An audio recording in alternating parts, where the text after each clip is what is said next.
So this here, guys, is one of my brand new recipes. It is absolutely incredible. This here is a tomato, mascarpone, and wild garlic rigatoni. It is insanely delicious. And I'm gonna show you how to make it right now, so let's do it. First of all, there we have our onion. Incredibly simple. Chop the top off the onion, remove that little end piece, and then lay it flat side down on the board. And we're going straight down through the middle. Very, very simple. Remove the skin, and also you want to remove the first layer of the onion. There's always quite a tough rubbery layer you don't really want to be using. You could, but not the most pleasant. So again, off with the top, flat side down in half. There we have it. And very simple from here. Once, these are fairly small onions, so we're just going once through the middle, down like so, and we want a relatively fine dice with these onions. They're obviously going into a pasta sauce, so we do want a tiny bit of texture, but this sauce we're not going to be cooking for a very, very long time. There we go. Same again, last one.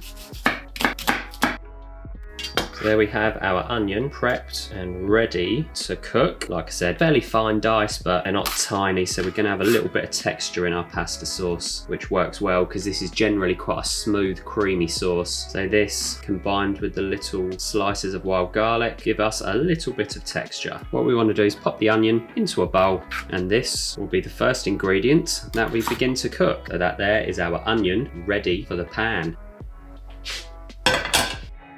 So we want a decent sized frying pan. Heat, start quite low, and we want a decent amount of olive oil. Just give that a moment to get some heat into the oil and the pan, and then first our onion. Soon as the onion's in, hit that with a little touch of salt. Give it a good old stir. Coat the onions in the oil and the seasoning. Keep the heat low. What we want to do first of all is sweat down the onions without any colour. We just want them soft, sweet and translucent. So very gently cook those down. Stir them every few moments. We don't want them to pick up any colour. We just want to get the water out of them, enhance the sweetness, cook out the rawness and get them nice and soft. So there we go. The onions are softening up already. You can see they're getting nice and translucent. We're going to give them a few more minutes before we hit it with our garlic. Remember, keep stirring. We do not want colour. All in all, these are going to be cooking, or sweating rather, for about 7 minutes, between 7 and 10. Almost ready for our garlic. Give the onions a little taste. Yum. They're nice and soft now, really sweet. And in addition to the wild garlic, we're going to be using a little bit of regular garlic, just to kind of back up or bolster that flavour profile. The wild garlic is relatively mild, but it's got quite a distinct sort of fragrance and flavour. This just kind of backs it up a bit and helps it along. And for this one, pretty small, this garlic, this bulb, so we're just going to use a couple of decent sized cloves. I tell a lie, I'm going to prep 3. They may not all go into the sauce, but best to have them ready. So nip off the ends, give the garlic a little crush, just so we can pop off that skin really easily. There we go, skin off, get rid of the skins, of course, and that is our garlic. Cut down through it a couple of times, and we want this to be pretty fine. Some strange people out there, they like the flavour of garlic, but they don't like the cloves to be actually in the sauce. If you're one of those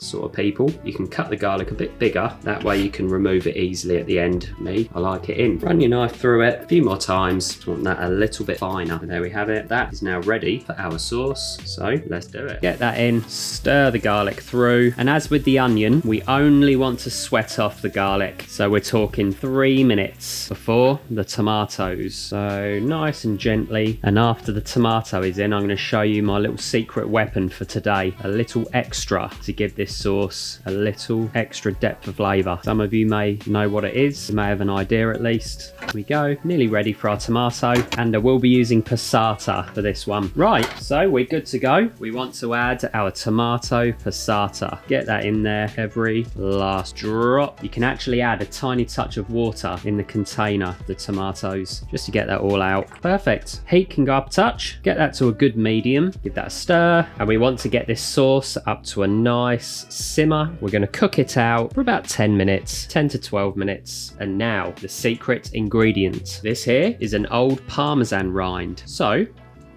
That goes in and it's going to gently simmer in the sauce to add a little bit of extra flavour. Once you start to get a simmer, turn it down, get a bit of reduction, intensify that flavour. That Parmesan rind will kind of infuse into the sauce, along with a few sprigs of basil. These we're going to cook into the sauce and then we'll take them out along with the rind so they can just go in whole like that, and then we can add a little basil to garnish at the end. So there we go, nice gentle simmer, just a nice little bit of bubbling. We have our onion, garlic, tomato passata, Parmesan rind, basil. This is going to tick away for about 12 minutes, and then wild garlic, mascarpone, job done. You can actually smell the Parmesan a little bit as well, which is amazing, and the basil, absolutely beautiful. Stir every now and again, and you want to kind of scrape around the rim of the pan, because what we get is almost like some caramelization of some of the tomato around the edge, almost purees it a little bit. They would just want to stir that back into the sauce, making it super flavorful, and this Parmesan almost kind of melts into the sauce a little bit. Lovely.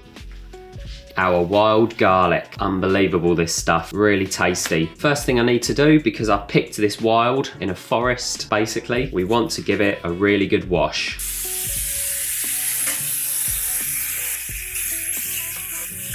There we go, that is our wild garlic washed. So I just like to kind of pat dry the garlic a little bit, or the wild garlic rather, just to get rid of as much of that excess water as you can. This is going into a pasta sauce and it's obviously going to be cooked down, so it's not a huge issue, but there we go, that is perfect. Next, you want to spend a minute to kind of bunch these up together a little bit, giving them a little shake to get off the water as you go. So just put the sheets or the leaves together like so. The smell coming off of this stuff is absolutely amazing. I've only ever foraged for wild garlic. I believe that you can buy it. I've never seen it in a shop myself or anything like that, so I'm not entirely sure where you would find this, if not out in nature. Potentially you could speak to a restaurant. They might be able to find and sell you some, possibly. All right, so there we have them bunched together. Very simple, this one. All you want to do is cut down through the middle, cutting them in half, and then cut each half basically into quarters like that. Roll them together again. I just want to chop that little bit of stalk off. That can be a little fibrous. And then, very simply, cut down them once, relatively fine, and there we have it. Basically cut almost into these small sort of strips. So it's relatively fine, but it doesn't have to be super fine. And essentially, we treat the wild garlic a little bit like spinach or basil. So we cook our sauce, and then right at the end, the wild garlic goes in. This gently wilts down into the sauce over a minute or two, releasing all of its oils and its beautiful fragrance and flavour, and then we finish the sauce with our mascarpone, and job is a good one. So pop your wild garlic to one side. This might be a little bit more than I need, but that's all good. Trust me, nothing goes to waste in this kitchen. This will all be eaten up, if not in this pasta sauce, in another. So there we have it, our delicious, fragrant wild garlic prepped and ready to go. So you can see they're ribbons of the Parmesan almost like melting away into the sauce. So keep stirring. You want to mix those little ribbons of Parmesan in. Give it a little taste at this point. Now the tomato's been cooking for a good few minutes. Delicious. And so season, a little salt, some freshly ground black pepper. And we're not too far away now. Like I said, all in all, about 12 minutes. Right, there we go. As you can see, it's probably reduced by a quarter-ish. It's a little bit richer. We've cooked out the rawness of tomato. It's really sweetened up. This is going to be a delicious sauce. And so at this point, that basil there, that's done all that we need it to do. So without burning my fingers, I'm going to get that out. Also, our Parmesan rind has done all that it needs to do. So we're also going to get that out. Thank you, Parmesan, for all your efforts. You've done God's work in there. There we go. Get the heat down. And now for the finishing touches to this incredible sauce. So what we want to do, first thing, heat off. Give this about 1 minute for the heat to come down a tiny touch. Wild garlic at the ready. Beautiful green and vibrant. Mascarpone is also to the side, ready to go with a spoon. Add a nice scattering of the wild garlic. Be fairly generous. It's got quite a mild flavour. Kind of cover the top of the sauce, but not entirely. So as you see there, stir in the wild garlic, and this will gently wilt down into the tomato. It will give us both texture and incredible flavour. So stir that through, and the residual heat will kind of leach out those those oils. There we go, that is beautiful. You can see it's wilted down now, but it's still nice and vibrant and green. So what we want to do next, before the wild garlic cooks too much, is we want to take a nice heaped tablespoon of mascarpone to begin with, stir that in. That's going to obviously enrich our sauce, make it nice and creamy, but quite conveniently at this point it will also reduce the temperature, so we retain some freshness to that wild garlic. You can already tell we're going to want a little bit more mascarpone, so hit it with another flat tablespoon this time. Stir that through. We want it to be kind of a nice bright vibrant orange. Give it a little taste. That is delicious. Wow, that has made me incredibly hungry. Another half a teaspoon, tiny touch more salt. That is absolutely perfect in terms of the colour, the consistency. One last little taste, the seasoning, spot on. And so now our sauce is ready. Pop your sauce to one side.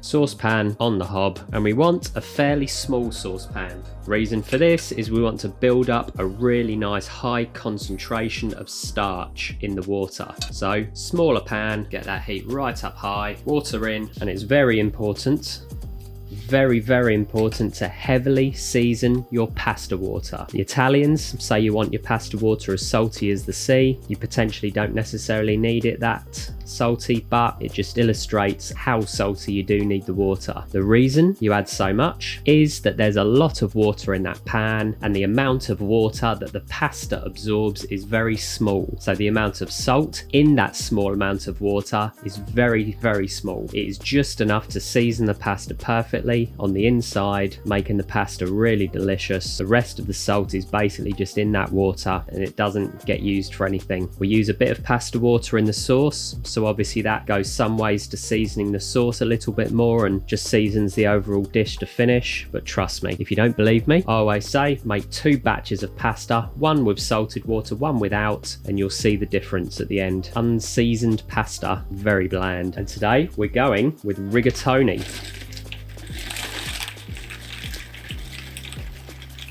So get that in the water, a little stir, just so it doesn't stick. And again, the amount of water in there is going to really help us to build up a lot of starch. We're only using just enough water to cover the pasta. Just pop a lid on to get that up to the boil. It will only take a minute to come up to temperature and get a good rolling boil. And it's very important to cook your pasta for 2 minutes less than the cooking time that is on the packet. Reason is we're going to be finishing the pasta off in the sauce, so we want it nice and al dente so that it's not overcooked. The last minute of cooking all goes on in that pan with that sauce, where it soaks up the sauce and the flavours, and will leave us with perfectly cooked pasta with a little bit of bite, not mush. Very important. Also, don't just go blindly by the times on the packet. The best way is to taste your pasta, and you'll know exactly when it is perfectly al dente.